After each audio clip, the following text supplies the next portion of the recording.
تحليل على السريع للأهلي في مجموعته الأولى، انتر ميامي، بالميراس، وبورتو البرتغالي. تخيل ان هم دول منتخبات، فالأهلي هيبقى مصر، انتر ميامي هيبقى أمريكا، البرتغال والبرازيل. تخيل معاك أمريكا والبرتغال والبرازيل في مجموعة واحدة. ارجع كده وافتكر كأس القارات، انت عملت ماتش حلو قدام البرازيل، خسرت. ماتش عالمي قدام ايطاليا كسبت، وكنت مستسهل امريكا شلت ثلاثة. انا بحس ان احنا بنكرر نفس السيناريوهات بجو الاحتفالات اللي احنا عايشين فيها، وبعدين بنتكلم على ميسي وفرقة عواجيز. يا جماعة انتر ميامي اي نعم، يعني عدد كبير من اللعيبة فوق ال 35 وباقي اللعيبة اقل من 23، فما فيش لعيبة في النص خالص، الا انها فرقة قوية جدا. لان دي اعلى، انت بتقارنها مقارنة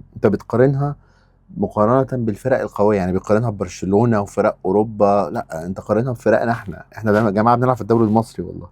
الاهلي بيلعب في الدوري المصري. انت قيمتك السوقية كلها 50 مليون دولار، هما تقريبا حاجة و70 مليون دولار، فانت اقل قيمة تسويقية في المجموعة. انت عندهم ميسي يقدر يعمل اي حاجة في اي وقت وما تستفزهوش. سواريز مش بس لعيب طلع له كرش، سواريز بيعمل حاجات تانية غير الكورة، وانت عارف ممكن يستفزك يطلعك بره الجيم، وده يخلي المدافعين يتشتتوا معاه، وميسي يعمل اللي هو عايزه. قلبة ناحية الشمال. بوسكاس ده لو لف بالكورة كل سنة وانت طيب، فانت مش المفروض الكورة ما توصلش اصلا لبوسكاس.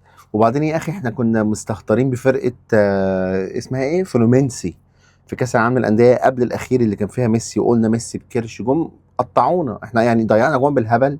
ماتش كان سهل جدا لينا، خسرنا 2-0. مارسيلو كده هو بخبرته جاب ضربه جزاء وخلص المباراه، فما يعني بالراحه. احنا كل ما بنعمل كده بنخسر، بنستهون بباتشوكا بنخسر. باتشوكا دي مش شايلانا خمسه قبل كده. هو الناس دي متأسسة كورة صح وعندهم ميسي. نيجي بقى لأصعب ماتش من وجهة نظري، هيبقى ماتش بالميراس لسببين. أولا إن هو هيتلعب في نيوجيرسي جنب نيويورك، وهناك الجالية البرازيلية كبيرة، هما اوريدي حجزوا تلات أرباع الاستاد. جمهورهم قوي جدا، بيلعبوا بشراسة جدا، عندهم لعيب اللي هو اسمه ستيفاو، وده راح تشيلسي ب 50 مليون دولار، ما رضوش يسيبوه إلا بعد كأس العالم للأندية، يعني هما داخلين جد. بطل أمريكا الجنوبية آخر سنتين ثلاثة، أخد الدوري. وبعدين لعبهم عنيف جدا. اصلا امريكا الجنوبيه اخر اربع بطولات في امريكا الجنوبيه اخدها فرق برازيليه، فالماتشات هتبقى صعبه.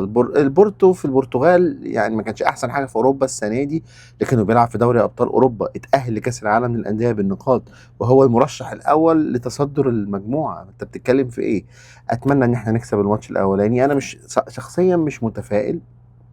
اتمنى ان انت تقفل نص الملعب، ما تلعبش باتنين تمانية، العب بالستتين او الستة وسبعة ونص. يعني بمعنى ايه؟ يعني يلعب في نص الملعب مثلا بمروان عطية وجنبيه حمدي فتحي وامام، وممكن الشوط التاني تنزل بن رمضان. ابتدي طبعا بتريزيجيه والمهاجم وسام، وناحية اليمين ابتدي بطاهر، بعد كده نزل زيزو. خط الظهر هتلعب طبعا بالشناوي. وجهة نظري تلعب ياسر ابراهيم، لان ياسر ابراهيم دايما بيتألق في كاس العالم للأندية، وعايز جنبيه واحد مخ. العب ببيكهام. مش لازم تلعب اشرف داري لما يبقى فيه مساحات وضغط عالي بيودينا في 60 داهية. وطبعا محمد هاني ناحية اليمين، وناحية الشمال مش عارف بقى، احنا نطلع مش عارف، يعني كلهم اوحش من بعض. اتمنى تلعب بعطية، المغربي، وان كنت اظن ان هو ممكن يلعب بكريم الدبيس. اعتقد دماغ الراجل دي بعد ما تابعته ممكن يعمل حاجه غريبه. اعتقد ممكن يلعب تريزيجيه ناحيه اليمين وبالشرقي ناحيه الشمال، ولو هتلعب بستتين مش مشكله، ممكن يغطوا على بن شرقي عشان ما بيدافعش. انما لو هتلعب بستة واحده وثمانيتين، خصوصا ان امام بيمسك الكرة كتير وممكن تتقطع منه، اتمنى امام يلعب